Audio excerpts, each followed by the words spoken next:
Hey guys, it's Ben the Coin Geek, and I'm super excited today to bring a mailbag video to you because these are actually some of my favorite videos absolutely to talk about and go through. I do want to pitch first of all though that we do have membership levels here now. So if you didn't know that, if you've been watching a while or you're just new, we actually have membership levels. One is just to support the channel for a few bucks a month, and that is a kind of a tip jar. Hey, we appreciate the work you're doing. There's a lot of work here. The engineer needs a raise, that kind of thing. The second level is $5 a month. The first level, of course, is called Slow Down, Ben. You're talking too fast. That's not what it's called, but sometimes I get amped up here when I get talking. So the first level is called Questionable Color, and so we really enjoy everyone joining. And the second one is called Environmental Damage. Environmental Damage, we do have some behind-the-scenes videos where you do learn things like the engineer may need a raise. That's the type of content that's in there, and a whole lot more, by the way. So I'm going to get to some of your comments here. Of course, hey, Mr. Derp, I had a video about the Warsaw Uprising, ghetto uprising, and there was like Polish medals and Israeli coins and Polish coins. The Warsaw Ghetto Uprising was probably the largest resistance movement against the Nazis in the entire war. My family in Warsaw took us to the museum there dedicated to this, and the history is worth studying for posterity, if nothing else. I don't think anybody in 1943 really knew what the future of Europe was going to be. Pause, think about that. This is the point that I really wanted to get at.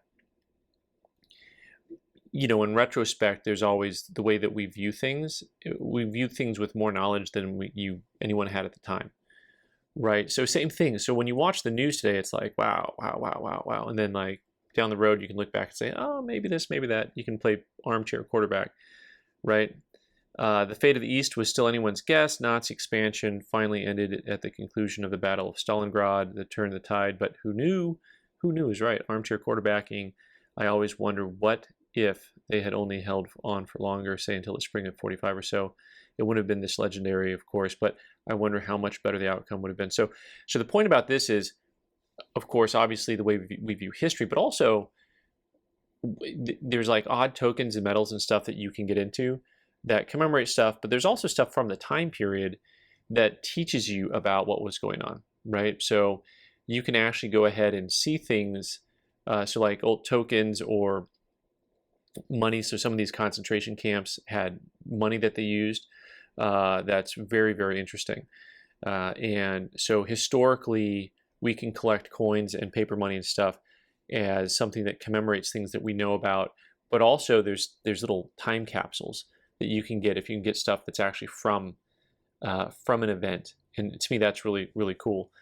All right, I did a radio show on. I've been doing radio shows. If you haven't seen it yet, I actually have every Saturday morning for the next couple weeks. Anyways, I have a radio show coming up. I do a live stream inside, and so we talked about crypto, which is way outside of my zone. But I talk to people about crypto every day in the shop because people come in and they're buying gold and silver and they're asking about crypto, and some of them are really into crypto.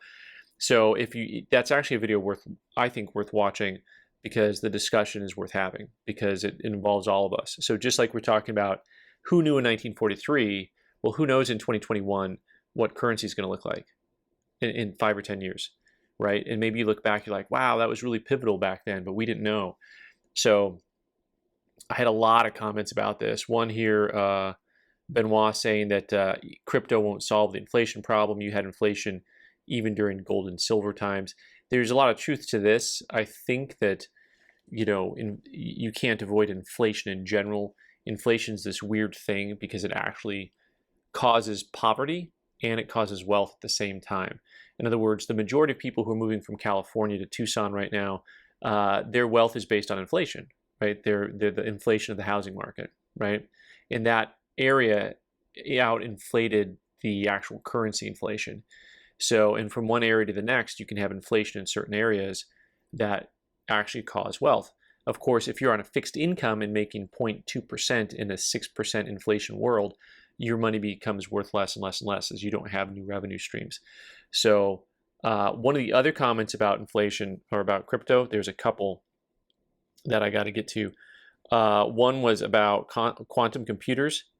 So this is one of the things that I didn't get to. Oh, time traveler coin exchange. By the way, apparently you would know about quantum computers if you're doing time travel. So you've got to be the expert on this, right? So with the quantum computers, what he's saying is that as soon as you can get to 51% of an attack rate on a network, you can change all of the blockchain numbers. This is the argument that people make in the quantum world, quantum computer world. I'm aware of this argument.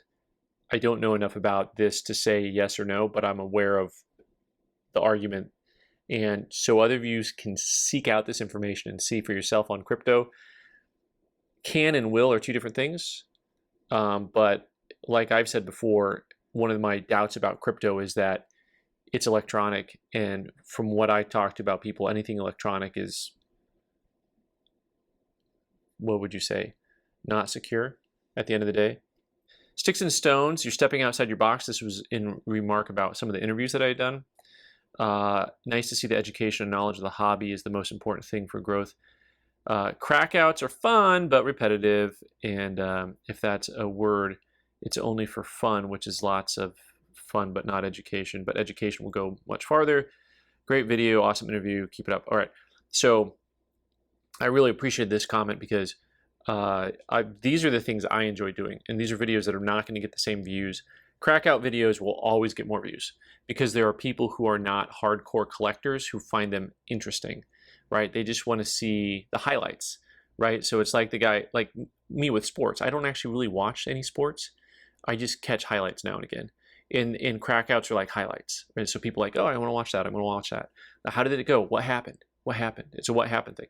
Not as many people are interested in the in-depth conversations, but I am, and I'm going to keep doing those. I love the interview.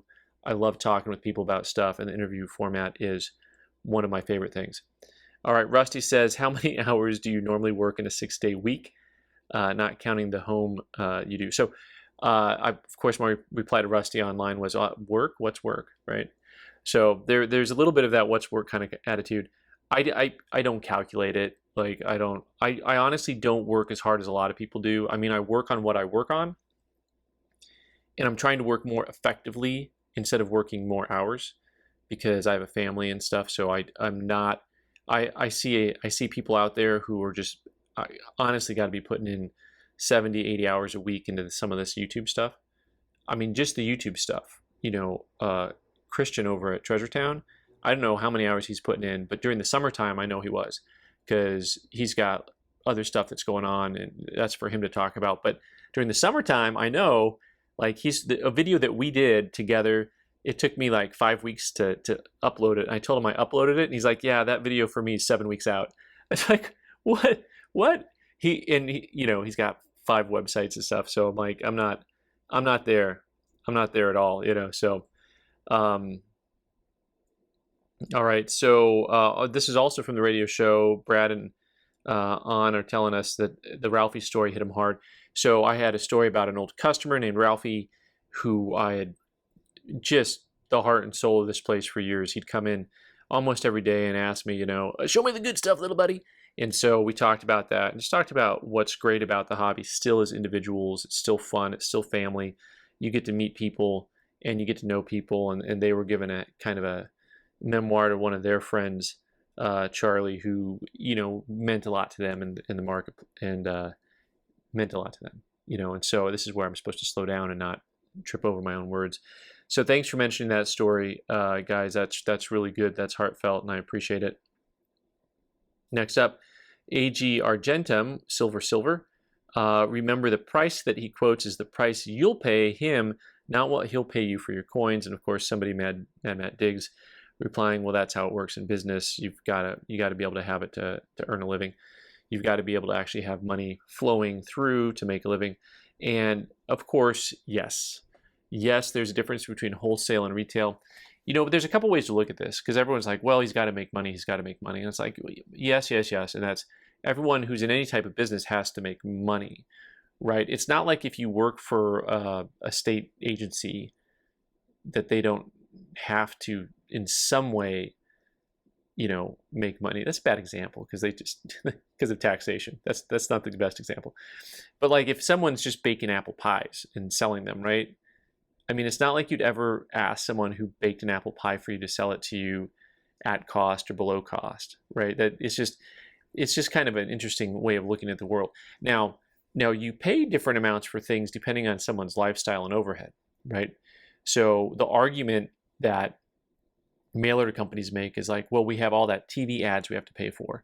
You know, the guys whose mothers I feel sorry for, those guys, you know, their argument is, well, we've got all this overhead, therefore that's why we price these $2,000 coins for $4,000, right? That's a thing. So, you know, you do have the chance to shop around and look at different people and say, hey, you know, is the person I'm dealing with, are they pretty reasonable with their overhead, or are they spending a lot of extra money on stuff? Or what type of a lifestyle of theirs am I supporting? Maybe you don't care. I mean, but I'm just saying, out there in the world, there are different levels of paying for someone's overhead, right? So good comments from both of you guys, because yeah, it's good to understand wholesale and retail. Let me see here. Finally, Catfish44. There are 3 things that you should never discuss with your friends: politics, religion, and whether or not Morgan dollars are overcollected. This had me laughing out loud because, you know, I was also thinking not only whether or not their Morgans are overcollected, what I was really thinking was whether or not their Morgan dollars are overgraded, right? So if it's true though, it's hard to be honest with people when they have stuff that's overgraded. It's a whole other world when they present something to you and you're like, okay, here's a coin that I know is overgraded that they love. And you've got to be the one to be like, walk carefully here. Let's let them down slowly and easily. By the way, everything that you have here is overgraded. These are clean, these are not. But I have to do that every day with people who walk in the door. Now, half the people have no knowledge of anything, so it's a little easier sometimes for me to say, yeah, these aren't worth what you think they are. But for people who've been collecting, you can really hurt their feelings. It's like you're telling them that their baby's ugly kind of thing, right? So, you know, and no one's baby's ugly, right? So your own collection is very personal to you, and you can be really proud of something and then have someone else, yeah, that coin you really love, it's probably been cleaned or played with, or there's this or that. And I experience that when I get coins back from NGC or PCGS sometimes, and they're right? They sent something back and they're like, I missed a wheel mark again, right? Like I missed something that's on there. And so you're like, dang it, I loved that coin.